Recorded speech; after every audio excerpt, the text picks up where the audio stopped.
Hi, and welcome to History Respawned. I'm your host, Bob Whitaker.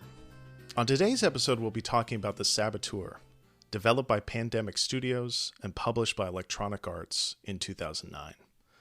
Saboteur is a GTA clone that follows an Irish race car driver named Sean Devlin in Nazi-occupied France during the Second World War. Saboteur is an older historical game, but is a game that points towards some of the more recent trends in historical games about the Second World War. My guest on today's episode is Pieter van den Heede, who is a lecturer and researcher at the Department of History at Erasmus University Rotterdam. His research focuses on the study of historical culture and the Second World War. He's the author of a recent article in Games and Culture entitled Replaying Wartime Resistance, Studying Ludic Memory Making in the Open World Game The Saboteur.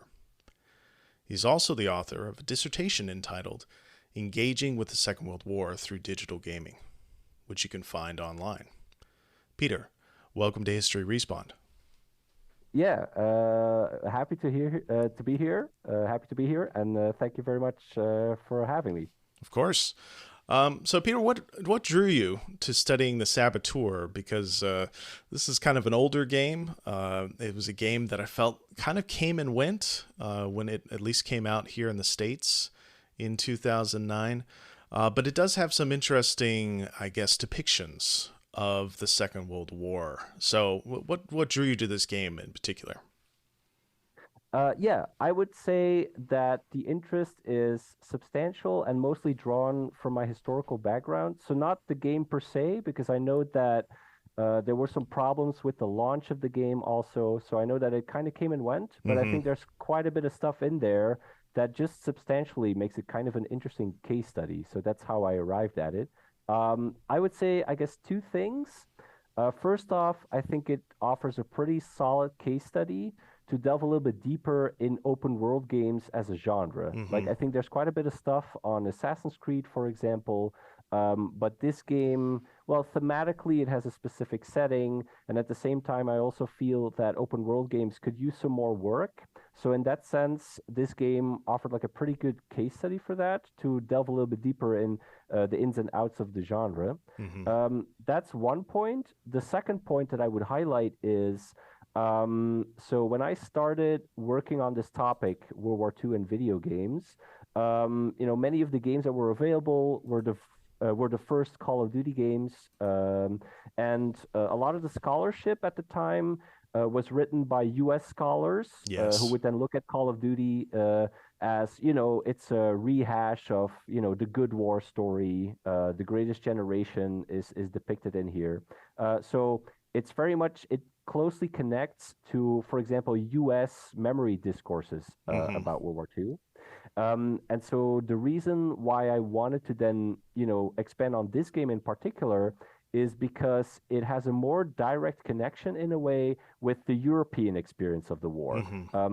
The game chooses Paris, occupied Paris during the war, as its setting, and that gives a very good starting ground to talk a little bit about, well, what the European experience, the continental experience of the war was like. And, things like occupation, collaboration, those were like key aspects of the war experience in continental Europe. And also in the memory discourses afterwards, like how memory of the Second World War continued to be present. A lot of these conversations related to what the occupation had been and what had happened then. So coming from that perspective myself, I mean, I'm a Belgian person. I live and work in the Netherlands, so I'm very familiar with these, European memory discourses. So coming from that, I thought, oh, this is a very good case study to kind of unpack the gaming from that perspective a little bit. Yeah, that's great. I mean, and I think, speaking as an American who often teaches American undergrads, it is very much the case that there is no memory, no understanding, not even really much, discourse in the classroom, and often not in scholarship of this idea of what you're talking about with occupation and collaboration, right? That's just not a part of the Great War narrative in the States. And I wonder, I think given the game's kind of setup, being an open world game, being a GTA-like or a GTA clone, I wonder if some players maybe were thrown by that a little bit. I think they could understand perhaps the kind of open world nature of it. This is a game that fits in pretty Yeah. well with open world games of the mid to late 2000s in terms of mechanics and in terms of graphics, in terms of what you Yeah. would Yeah. expect from a game. But I think in terms of the setting, I wonder if they were a bit thrown by an Irish protagonist and then Yeah. a Yeah. version of the Second World War, which they may have not been familiar with unless they were, somehow familiar with, older World War II movies that depicted, the resistance in France, for instance. Yeah, yeah, I think that's definitely a possibility for a North American audience. I mean, it's like the fact that they already choose for this Irish protagonist because then we avoid some of the politics in there. Mm-hmm. Like that's a very European thing to be doing because that's what you need to do in order to make this work. That makes it a bit more complicated already. So this could definitely have been one of the factors that maybe, yeah, maybe made it a bit more confusing than what other games would have been. Yeah, I think that's definitely a good point. Yeah. Yeah. So you write about this in your article for Games and Culture, but the Second Right. World War, as you said at the top, is kind of a tired game genre in the sense that Yeah, yeah, there's so many exactly. Yeah. Second World War games. They keep coming out. They keep traveling over the same ground in terms of the Allied war effort. Normandy, the Western Front, etc. So I'm wondering, do you think this game, the Saboteur, do you think it deserves any credit for kind of refocusing that traditional narrative of the war? Well, what I would say about that is, on the one hand, it does choose this like kind of unfamiliar perspective, and I think that that certainly deserves more expansion. I would actually like to see more people give it a shot, right? Hmm. At the same time, I do think that purely in terms of the themes that the game addresses or the storylines that it presents, in its own way, it's also very much a rehashing of, well, the action movies or the adventure movies that also American audiences and other audiences will be familiar with. Hmm. There's a lot of Indiana Jones in there. Even Die Hard is a reference point. The developers talk about that themselves. So I think it presents this interesting take that could be expanded upon. At the same time, it is also something that very much resides within these older things that we've seen many times as well. Hmm. So I would be a bit mixed on that in that regard. Hmm.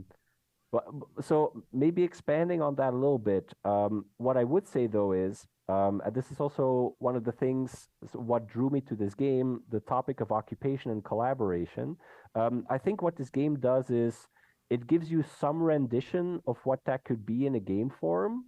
And I think from a historical perspective, I very much look at it as, well, this doesn't really work. I mean, it works as an entertainment game, but not as a historical take on this topic. Yes. And in that sense, I do think that it kind of presents a counter example of what not to do, but then at the same time also kind of provides inspiration on how to think a little bit further, perhaps, on what you could do if you would want to talk about occupation. And then there are other games like you have your Papers, Pleases from a couple of years ago that I think also address a topic like this in one way or another. And perhaps that could be expanded upon more. So in that sense, Saboteur is also a bit of a counterexample of, if you really want to take this seriously, then maybe go a different route. Yeah. And I'm wondering, thinking back to 2009, I'm wondering how much the developers were setting out to make a game like this and maybe hoping to be a bit more serious, but maybe feeling a bit constrained by the common nomenclature of open world games of the mid to late Yeah, 2000s, right? Because this is very much a GTA clone, not just in yeah, terms of mechanics, but then also kind of in terms of, schlocky, pulpy, satirical, nonsensical, Looney Tunes esque yeah, narrative as well. So I wonder if there yeah, was yeah, any of yeah. that going on. I think we very much have to view this game as, in a way, pre Wolfenstein: The New Order. Mm-hmm. That might be a lot of credit for that particular game, but I do think that the Wolfenstein reboots kind of caused a bit of a tonal shift, or certainly precipitated it. Yes. I think that, like, indeed, like the Saboteur is in that sense also very much, it belongs to an older tradition where the core idea was indeed, like, Grand Theft Auto is doing well. We're going to take some stuff from the first Assassin's Creeds, and then we're going to throw some Indiana Jones in there, and that's going to be like this exciting experience in and of itself, which is going to do well. So referencing these more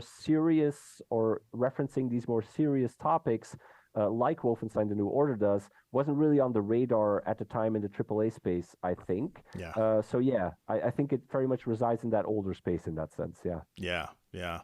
And with regard to this topic that you bring up, occupation and collaboration, I'm wondering, what do you make of the game's depiction and the game's use of NPCs and random events? Yeah, I think so. This is definitely one of the topics that I find the most interesting to analyze with this game because it is something that, in a way, feels pretty unique or distinct for open world games. Like, if you make an open world game, creating this impression of a living environment is one of the core design goals, I would think. So, thinking about your NPC design, like what their AI behavior is going to become a core consideration for the developers Mm-hmm. because they want to create this impression of a living world. Now, when they do so, they certainly, with a historical theme, they will also start thinking about how can we infuse that historical element into those NPC designs and the behaviors that they have. Right. Um, I think a very good example is Assassin's Creed Unity, the game set in the Assassin's Creed series set in the French Revolution era, where I remember the developers talking about, okay, so we have different factions of NPCs, and we let them fight each other without intervention of the player. And the reason we do so is we want to kind of create this atmosphere of, oh, there's a revolution going on. Yeah. So there's very much this historical element that they add in the NPC behavior. So analyzing that for an open world game is like kind of interesting. And I think also in this case, you can very much see some of those elements in there. I guess like the biggest example is if you play through the game, like everything is black and white, the atmosphere is very dark, the Nazi occupier is there. But if you then complete some of the objectives in a certain area of the city in Paris, then all of a sudden the atmosphere lightens and also the NPC behavior kind of shifts a little bit. So then Mm-hmm. all of a sudden some of the NPCs will become more resistant to what the Nazi soldiers are doing in the area. And you can even call in resistance fighters in those locations to help you fight. And I think that's kind of interesting because it connects to very old memory discourses that created this impression even during the war itself. That, for example, France, Charles de Gaulle would say this, for example, at the end phase of the war. France was always a nation of resistors. Yeah. We were occupied, but that was superficial. Everyone Ultimately, was in the resistance. Yeah. yeah, yeah, exactly, exactly. And so the NPC design of this game perpetuates that. So it Yeah. harks back to these old stories from the 40s and it kind of perpetuates them. So in that sense, it tells you a lot about the longevity of some of these older, dated memory discourses that still find their ways in games like this. I Yeah. think that's just like a super interesting thing to kind of unpack with a game like this. Yeah. And, giving the development team, giving the publisher team as well, it's not surprising that they've kind of put forward this very black and white version of Yeah, yeah, occupation, because the topic of collaboration is one that's very difficult to understand. But then it's indeed, also, yeah. it gets you into a situation of, do you really want to have a game that is historically accurate about something like collaboration? Because that gets you into very sticky territory when it comes to historical representations, historical depictions, and that's with regards to any a historical medium. That could be a film, that could be a Yeah. documentary, that could be a novel. Anything that touches upon that stuff, particularly when it comes to France, Yeah, is a yeah, yeah, very for sure. Yeah, is a yeah. very very sticky thing. And I think a lot of Americans, North Americans in general, they're not aware of those kind of nuances, but they're also kind of a part of the perception of occupation and the perception of empire being influenced by things like Star Wars, where it's kind of the the, Uh-huh. the original trilogy of Star Wars. It's very black and white, right? The bad guys are the Yeah, bad yeah, yeah. guys, the good guys are the good guys, and the kind of only vague reference to collaboration is with Lando Calrissian, and so I Yeah, think yeah, yeah, yeah. that kind of very base level idea of collaboration is very difficult, at least in terms of fictional settings, very difficult to kind of bridge for most North American audiences. And then it might just be a topic that most developers in general, even European developers, don't really want to touch upon. I think they might Yeah, might be yeah. uncomfortable with those kind of ideas. Yeah, I think that's definitely the case. And I would also say, so if you have an open world action game, first person or third person, I think that genre is also in a lot of ways not really equipped to do something like this because Hmm. the emphasis is so heavily on just, violent interaction with the game world. But what I, yeah, right. So, but what I would say though is, and here I'm kind of thinking about, well, I referenced Papers, Please earlier, and it's this classic example at this point. But I do think that Papers, Please, it's a different genre, it's a different approach to design. But at the same time, I think that game does something very interesting that is directly relevant for what phenomena like occupation or collaboration are. I think what Papers, Please does pretty well is it puts you in the position of a person that hasn't really chosen a side yet, but due to external constraints or pressures, is kind of pushed to making certain choices Hmm. that could put you on a collaborationist path. And so, what I would say there is, I would see a real strength of games as a form there, because what games can do is through a design like the one for Papers, Please, they can kind of demonstrate how some of these dynamics work, like you interact Yes. or you react based on choices.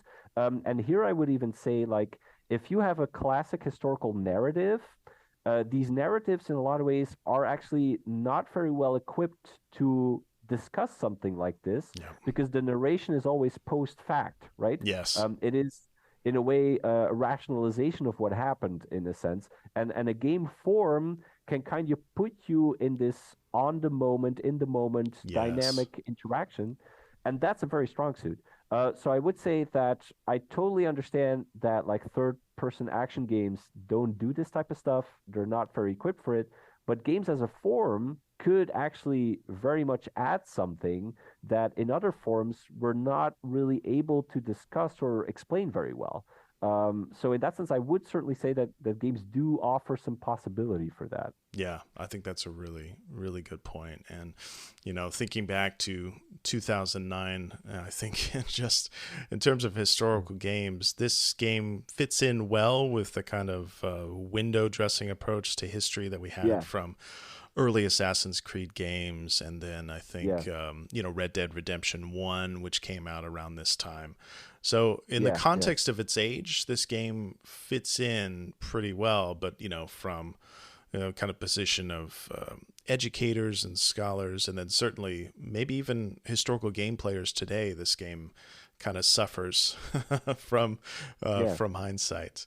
yeah, So yeah, for sure, for yeah, sure. so I'm wondering, beyond the Saboteur, have you noticed any interesting trends with Second World War games, say in the last 5 years or so? Absolutely. I would say even the past 10, 15 years. So I referenced Wolfenstein New Order earlier, and I mean, you will know this. You've talked about this game yourself also several times, I think. Yes. So I do think that that game, simply how it approached narrative and kind of like the topics that it addressed in one way or another, that was kind of like a significant moment also for other games, certainly also in AAA space. Hmm. Beyond that, what I would also say is that over the past 5 to 10 years, I've seen a lot of initiatives of like smaller studios or independent developers who are very much beginning to explore a much wider range of topics where the Holocaust is definitely becoming very prominent, Yes. actually. So that's certainly a key shift that I've seen. And also, like, just on a national level, like, there are examples of games in Norway that I know of, in the Czech Republic that I know of. Like last week, you had the Games for Change Festival. There was a Danish game about the Second World War or inspired by it that won an award there, I think. So you see that in European countries, also specifically, people are delving a little bit more into, like, the national story of the Second World War, say, and also turning that into a game form. And this very much is happening within this, yeah, more independent, small scale game production like environment. And it's pretty exciting to see, actually, because there's a lot of different storylines that begin to pop up in that area.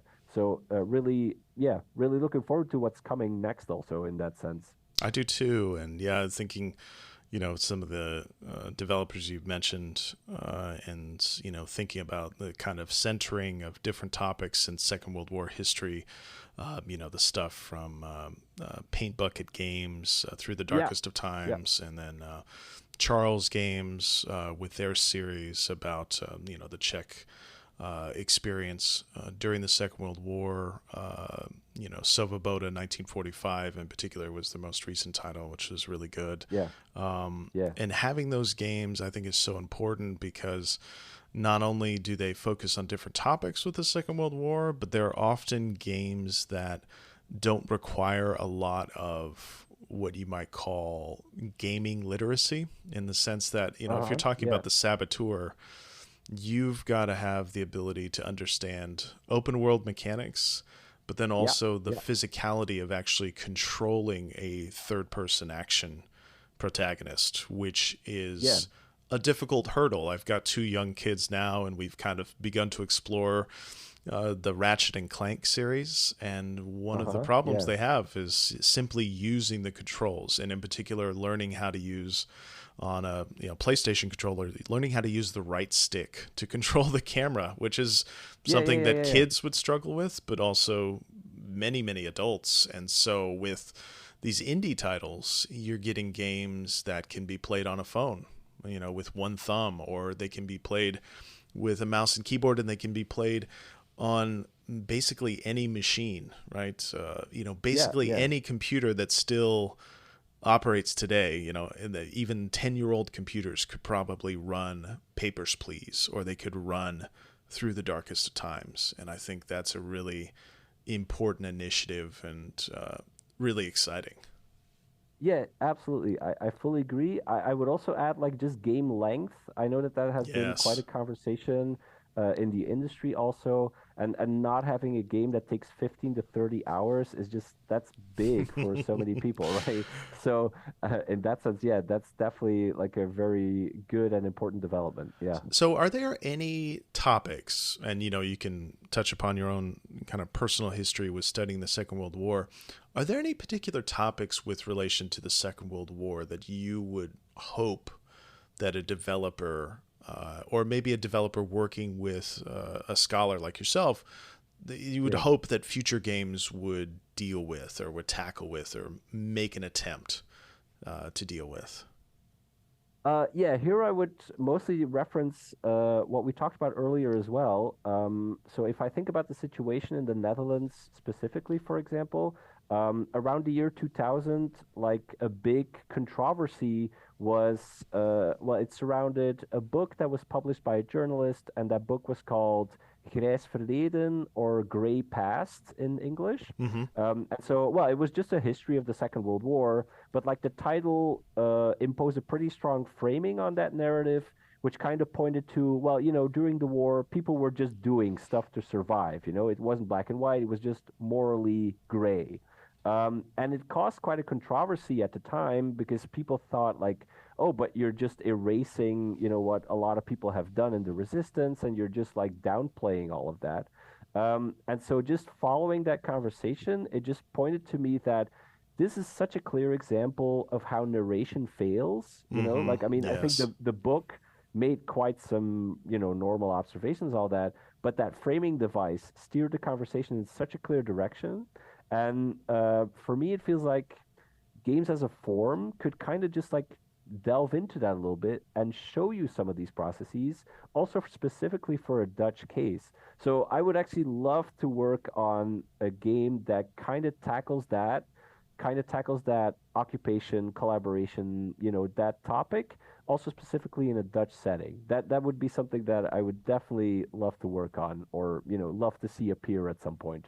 Yeah, that'd be great. Yeah, I'm trying to think of my own response to this question. I actually don't have one, so Oh I yeah, think yeah, definitely, I yeah. think I think the topic of collaboration is a really good one because I know that's a really difficult one for students to understand and to appreciate. And I've been kind of racking my mind. Yeah, but we've got this class here that I teach on historical games and trying to Yeah. rack my mind for a good example of that. I've thought about using the Saboteur in the past, but kind of felt like it was a bit too outrageous, as we've kind of discussed here. Yeah. But in terms of collaboration, one of the best games that I've found that some students have played has been XCOM 2. I don't know if you played the XCOM series, but this is Firaxis, their real-time strategy Yeah, yeah, yeah, yeah, yeah. game with Yeah. alien invasion. And the second Uh-huh. game in that, I think, actually does a relatively good job of touching on some of these issues of collaboration and, particularly civilian collaboration with an occupying force. But again, then you get Yeah. into a situation of, well, how can I translate this near future dystopian alien invasion game to talking about the past? And that's where it breaks down. So uh, Yeah. I haven't Oh, I well, haven't figured that out yeah. yet. I do think so. Well, so I played XCOM 2, and I maybe I haven't gotten to this point, so then I would be very curious about that. But I would perhaps add something, and that is, I do think that we still underestimate how significant fiction can be to make a historical point. Yes. And the reason I would say that is, if I think about a game like Through the Darkest of Times, I think that that game does a lot of things very well, and I would recommend it to everyone to play it. But at the same time, so it follows the historical trajectory in a lot of ways pretty closely. Hmm. And if you already have some prior knowledge, say, or then the element of being surprised or something unexpected happens is kind of taken away because of that, which is kind of, it seems paradoxical, but I do think that's the case. And having like this fictional setting where you don't really know where it is heading, Yeah. and then you're operating within that, I do think that that could add a lot actually to how you would address this topic. Yeah. And I think the other thing with Through the Darkest of Times, and I agree with your recommendation. I think the other thing with it is because it's so historically accurate, there's not really a good winning scenario for the Right. player. And I Yeah. think for us, as scholars, we're already kind of masochists, so it's not a big deal, Yeah. to lose. But I think for Yeah. most players, and certainly the students that I've exposed to Through the Darkest Times in class have experienced this, they don't really like to play a game like this. And I Yeah. think Yeah. you do have to, given the medium that we are focused on, when it comes to a game, I think at the end of the day, it does have to be fun to a certain extent. That's what the Yeah. expectation of the player is. And so you would want a game that would deal with these heavy topics, but you would also like to try to find a way to make the experience enjoyable. And not everybody is into playing Dark Souls or into playing a Yeah. Yeah. really Yeah. No, no, a for really sure. really Yeah. hard platformer. And so I think about this all Yeah. the time with game development, Yeah. and it's Yeah. certainly it seemed it's a much tougher job than it appears Yeah. Yeah. Yeah. from Yeah. the No, definitely, outside. definitely. Yeah. So I would be a bit double on this in the sense that I totally get this point, and I do think that that's also important to draw people in. On the other hand, I really am a fan of like the rhetoric of failure kind of approach, Hmm. where through failure you convey something quite significant about the topic that you're addressing. I guess like the major point about these rhetorical failure types of games, like September 12th and those classic examples, is um, the key point is the failure, and it usually only takes a couple of minutes to get that point across. So in Yes. that sense, it's really short games which feel a bit gimmicky in a sense Yes. as well. So I guess there's definitely a design challenge for those types of games to kind of like, make it more fleshed out in a way. Yeah. Yeah. Yeah. Well, we'll leave that to the experts. We'll leave that to the game Yeah, developers to try to figure that out. absolutely. Absolutely. Yeah. So, Peter, just the last question here. What are you playing right now? Historical games or otherwise? Well, so the past 2 months were a bit busy, but the last game that I completed was The Quarry. Hmm. I'm not sure if you know it. It's from the Yes. same people who made Until Dawn. Yeah, it was like this pulpy horror kind of Yes. interactive movie Um, game. I really loved it. So that was really great. And I'm actually kind of looking forward to. So PlayStation Plus had some new freebies available, and one of them was about animal extinction. You play as a little fox. Extinction is Everything is the name of the game, I hmm. think. And like I'm really looking forward to delve into that one a little bit because it looks really interesting. Also, kind of like the message that it wants to convey in terms of like environmental politics or something like that. So those would be the games that I would highlight here. That's great. Yeah, I have got the Quarry downloaded to my PlayStation. I haven't touched it yet, but I was a very, very big fan of Until Dawn. Um, and I think that the difficulty with playing the Quarry is that I have to wait until everybody else in my house is asleep. Yeah, yeah, yeah, yeah, yeah, yeah, yeah, Because for sure. Yeah. obviously I don't want my kids to see that type of game, but then my wife also Yeah. is very averse to horror games, any type of horror, Okay. anything spooky, anything, mildly supernatural. She's just completely all the way out. So I can't play it in front of her either. And so it's probably going to be Right, an right, right. experience very similar to the way I played Until Dawn, which is waiting until Uh-huh. about 11 o'clock at night and then playing for a couple Uh-huh. hours. So that'll Yeah, yeah, be yeah, for that'll sure. be difficult, but I'm glad to hear that you give it a recommendation because I love that style of game, and I thought Until Dawn worked really, really well, and Yeah, yeah. some great performances in that. So I'm really excited to get to play that. Yeah, so definitely warmly recommended. And I do say like 11 at night is a good setting for it. All right, Peter. Well, thank you so much for joining me on this episode of Yeah, my History pleasure. Respawn. All right. Until next time, listener, goodbye.